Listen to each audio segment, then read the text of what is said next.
ఇటీవల జరిగిన అనంత్ అంబానీ, రాధిక వివాహ వేడుక దేశమంతా చర్చనీయాంశంగా మారింది. నలుగురికి గుర్తుండిపోయేలా సుదీర్ఘ కాలం పాటు సాగింది పెళ్లి వేడుక. దేశ విదేశీ ప్రతినిధులు సందడి చేసిన ఈ వేడుకలో సంప్రదాయానికి పెద్దపీట వేసింది ముఖేష్ అంబానీ కుటుంబం. అనంత్ రాధిక వివాహ వేడుకకు ప్రధాని మోదీ స్వయంగా హాజరయ్యారు. అనంత్ రాధిక వివాహ వేడుకలో సంప్రదాయాలకు పెద్దపీట వేశారు. భారతీయ సంస్కృతి సంప్రదాయాల పట్ల నూతన వధూవరులకున్న గౌరవాన్ని ఇది తెలియజేస్తోంది.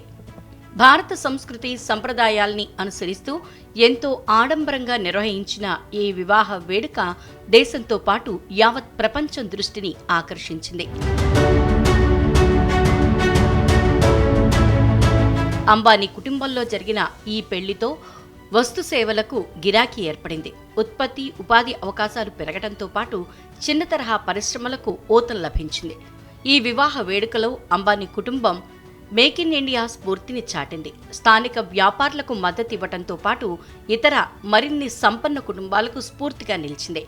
వివాహ వేడుకకు చాలా రోజుల ముందే జామ్నగర్లో ప్రీ వెడ్డింగ్ వేడుకలను అంబానీ కుటుంబం నిర్వహించింది. ఇది స్థానికంగా ఆర్థిక అభివృద్ధికి దోహదం చేసింది.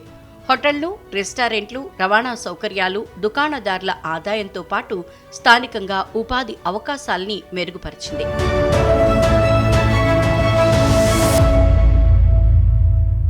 నిరుపేద కుటుంబాలకు చెందిన 50 జంటలకు అంబానీ కుటుంబం దగ్గరుండి వివాహం జరిపించింది. వారికి బంగారం, దుస్తులను కానుకగా అందజేసింది. భవిష్యత్తులోనూ మరిన్ని జంటలకు అండగా ఉంటామని తెలిపింది. అంబానీ కుటుంబం 40 రోజుల పాటు నిర్విరామంగా అన్నదాన కార్యక్రమాన్ని నిర్వహించింది.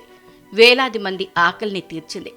సమాజ సేవ, దాతృత్వంలో అంబానీ కుటుంబం ముందు వరుసలో ఉంటుందనడానికి ఇదే నిదర్శనం.